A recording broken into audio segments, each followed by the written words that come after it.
यदि आपका ATM card खो गया है या आप नया एटीएम कार्ड लेना चाहते हैं और आपका खाता इंडियन ओवरसीज़ बैंक में है, तो वीडियो को स्किप मत कीजिएगा और लास्ट तक देखिएगा। और वीडियो को हो सके तो अगर आपको अच्छी लगे तब सब्सक्राइब करिएगा चैनल को, और वीडियो को तभी लाइक करिएगा। देखिए, तो शुरुआत करते हैं हम इंडियन ओवरसीज़ बैंक। शाखा आपकी जो भी है, मान लीजिए हमारी शाखा है पीलीभीत, तो हम यहाँ पर लिख देंगे पीलीभीत। जो भी डेट रहेगी, जो जिस डेट को हम जमा करते हैं या जो हमारा ये फॉर्म है, उस डेट को भी आप ध्यान रखेंगे किस तरीके से कौन सी चीज़ कहाँ फिल करी जाएगी। ये जो आपको बॉक्सेस दिखा रहे हैं, ये कोड होता है शाखा का। जैसे यहाँ पर 2802 मान लिया, या 2 या 4 जो भी कोड है वो लिख देंगे। फिर आ जाता है डेबिट कार्ड हेतु आवेदन। अब किस तरीके से आवेदन करेगा। नाम बड़े अक्षरों में केवल एक नाम ही दर्शाना है। सबसे पहले आपको नाम, आपका जो भी नाम है, आप नाम लीजिए। मान लीजिए हमारा नाम है ट्रेड गुरु आसिफ, तो हम क्या करेंगे, एक ही नाम दर्शाएंगे। यहाँ पर जो आपका फर्स्ट नेम होगा वो आप यहाँ पर लिख देंगे। अगर आप पूरा लिखना चाहते हैं तो भी कोई प्रॉब्लम नहीं है, ये बात आप मेरी समझ लीजिएगा। जो एटीएम कार्ड होगा उसमें जो फर्स्ट नाम आएगा, आप तीनों लिखना चाहते हैं लिख दीजिएगा। अब आ जाता है आपका घर या कंपनी का नाम। अगर कोई घर या कंपनी का नाम है, एड्रेस दो तरीके का चलेगा, आवास और कार्यालय का। मकान नंबर की बात करें तो जो भी मकान नंबर है, मान लीजिए 144 मकान नंबर है, तो मैं लिख देता हूँ। क्षेत्र का नाम, जो आपका क्षेत्र लगता हो, जो भी आपका विलेज हो, आपका जो भी गांव हो, वो गांव लिख के गांव लिख देंगे, या गांव ना लिखें तो आप ग्राम भी लिख सकते हैं।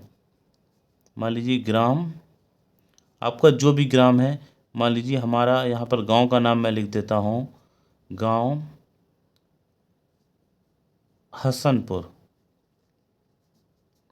जिला या शहर, तो ये पीलीभीत लिख देते हैं हम, पीलीभीत। पिन कोड क्या है, जो भी पिन कोड होगा 260000, मैंने ऐसे ही डमी लिख दिया है। ईमेल आईडी आप लिखना चाहें तो लिख सकते हैं। सेल नंबर, यानी कि मोबाइल नंबर की बात हो रही है, तो एक हम ऐसे ही नंबर लिख देते हैं, 8912345667, और ये 8, ये हमने एक नंबर लिख दिया। खाता का विवरण, आपका सेविंग है, सीडी है या सीसी है, तो एसबी का मतलब होता है सेविंग। खाता संख्या आपकी जो हो वो आप खाता संख्या डाल दीजिए, मान लीजिए 891111। आप खुद चला रहे हैं तो स्वयं करेंगे। आप कितना पढ़े हुए हैं, स्नातक, पीजी, डिप्लोमा या अन्य। अन्य व्यवसाय की बात करें, अगर विद्यार्थी रिटायर्ड नौकरी व्यवसाय है, या पेशेवर हैं या अन्य हैं, तो व्यवसाय करते हैं तो आप व्यवसाय। वैवाहिक स्थिति क्या है, आप अकेले हैं, शादीशुदा हैं, विधवा हैं, तलाकशुदा हैं। लिंग की बात करें तो पुरुष हैं या स्त्री हैं। डाक का पता, जो आपका एटीएम कार्ड भेजा जाए वो कहाँ भेजा जाए, आवास पे, कार्यालय पे, तो आवास पर। आप बात करें तो निवासी यहाँ के हैं या एनआरआई हैं। तो राष्ट्रीयता की बात करते हैं तो हम भारतीय हैं, तो हम यहाँ पर भारतीय लिख देंगे। जन्म तिथि आपकी जो होगी वो जन्म तिथि लिख देंगे। मान लीजिए मैंने यहाँ पर एक जन्म तिथि लिख दी है।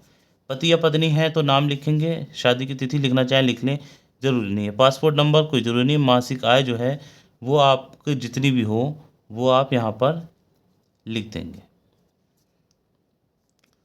अगर आप नया ले रहे हैं तो नया की बात करेंगे। दूसरा लेते हैं, अगर आप दूसरे पे टिक लगाते हैं तो दूसरे पे आपको कार्ड संख्या और कारण, जो पिछला वाला था बंद हो गया है, क्या हुआ वो लिखना होगा। उसके बाद में आपको आपका अपना नाम लिखना होगा, जो भी आपका पूरा नाम है वो आप यहाँ पर अपना पूरा नाम लिखेंगे। मान लीजिए मैं लिख देता हूँ, इंग्लिश में लिख देता हूँ, आप हिंदी में भी लिख सकते हैं, ट्रेड गुरु आसिफ, और यहाँ पर आप अपने साइन कर देंगे। यहाँ पर इंग्लिश में ही लिखिएगा। एक चीज़ ध्यान रखिए, मैंने ऊपर इंग्लिश में नाम लिखा था, ये हिंदी में एड्रेस लिखा था, ये ज़रूरी नहीं है, मगर आपको नाम इंग्लिश में ज़रूर लिखना है। अगर आपको ये भी इंग्लिश में लिखना है तो लिख सकते हैं, कोई इशू नहीं है। आपको इतना ही भरना है। इतना भरने के बाद आप ये जो होगा आपका क्लर्क को दे सकते हैं, नहीं तो असिस्टेंट मैनेजर को दे सकते हैं, मैनेजर को दे सकते हैं, या वहाँ पर कोई भी कर्मचारी जो कि ऑफिस में है, जो ऑफिस में इंडियन ओवरसीज़ बैंक में काम कर रहा है, उसको आप ये दे सकते हैं और अप्लाई करा सकते हैं। मुझे उम्मीद है आपको वीडियो अच्छी लगी, तो वीडियो को लाइक और शेयर करना ना भूलें, और चैनल को सब्सक्राइब ज़रूर करें। Thank you.